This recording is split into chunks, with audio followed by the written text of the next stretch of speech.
Meghan Markle was joined by writer and director Mindy Kaling for the third and latest episode of Archetypes, the Duchess of Sussex's successful Spotify podcast. During the episode, entitled The Stigma of Singleton with Mindy Kaling, the two women spoke candidly about being single, with Mindy drawing on her own experiences as an unmarried mother of two, and Meghan opening up about her ideas of relationships and family as a child. The Duchess revealed she wanted a cookie-cutter-looking perfect life after seeing her parents split up when she was 2 or 3 years old. She recalled reading a lot of Archie comic books and romanticizing the idea of a boy in a Letterman jacket and what she wanted her life to be like in the future. Meghan also revealed she felt as if she was the smart one, not the pretty one, and questioned whether she would ever get the guy. She said, "I always thought, well, I'm way more Betty than Veronica, and am I going to get the guy one day? And I was the smart one, not the pretty one."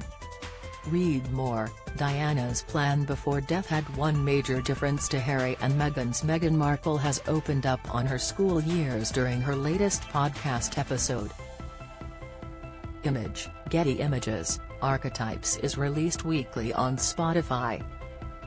Image, Spotify. Meghan Markle felt rebuffed by Kate Middleton after hopes of being besties dashed. Meghan Markle felt rebuffed by Kate Middleton after her hopes of being besties were dashed, a royal expert has claimed. Read more here. So all this stuff was wrapped up in reading Archie comic books and I think it was aspirational in some ways. Later in the episode, the pair returned to their conversation about their childhoods. Mindy asked Meghan, "Were you not the pretty one growing up?" To which the Duchess responded, "No. Oh God, no, no. Nuh-uh." The writer added, "That is news to me."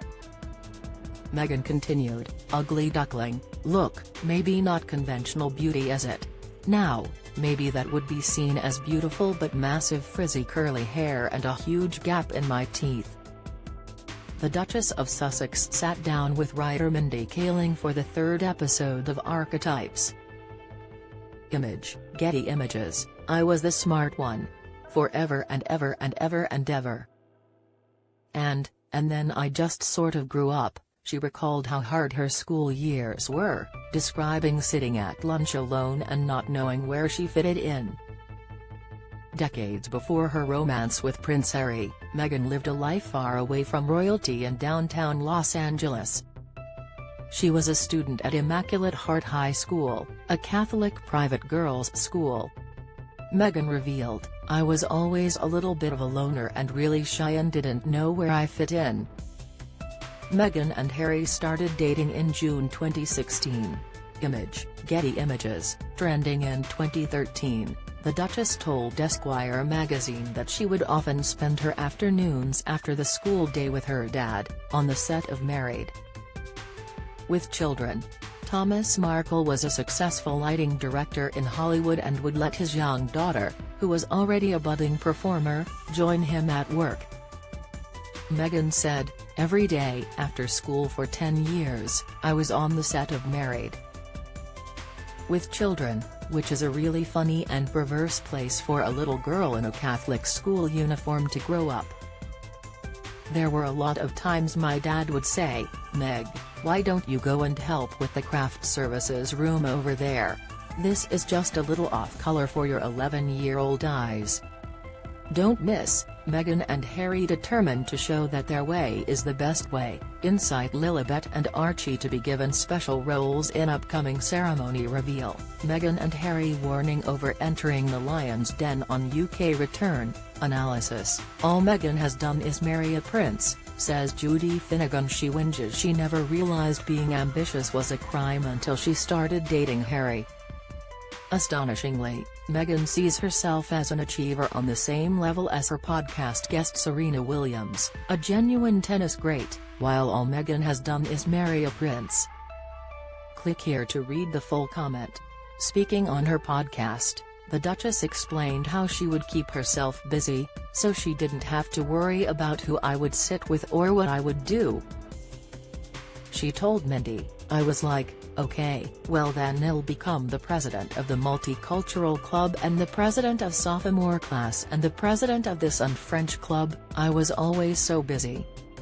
Meghan also spoke about her struggle to fit in on a previous episode of Archetypes, telling Mariah Carey she couldn't find her place as a mixed-race girl. She said, "And I think for us, it's very different because we're light-skinned. You're not treated as a black woman. You're not treated as a white woman. You sort of fit in between." Meghan Markle's life in pictures. Image, Express.co.uk, writing for Elle magazine in 2015, the Duchess described the grey area that her mixed heritage creates. She wrote, "To describe something as being black and white means it is clearly defined. Yet when your ethnicity is black and white, the dichotomy is not that clear. In fact, it creates a grey area. Being biracial paints a blurred line that is equal parts staggering and illuminating." She recounted a day at school on which she and her classmates had to fill out a mandatory census. Meghan recalled leaving the box to indicate her ethnicity blank, not knowing which one to tick. Meghan will be joined by different guests each week as she tackles the labels that hold women back. Image, Spotify, she explained, "You could only choose one, but that would be to choose one parent over the other, and one half of myself over the other. My teacher told me to check the box for Caucasian. Because that's how you look, Meghan," she said. "I put down my pen. Not as an act of defiance, but rather a symptom of my confusion. I couldn't bring myself to do that, to picture the pit in her belly sadness my mother would feel if she were to find out. So, I didn't tick a box. I left my identity blank, a question mark, an absolute incomplete, much like how I felt."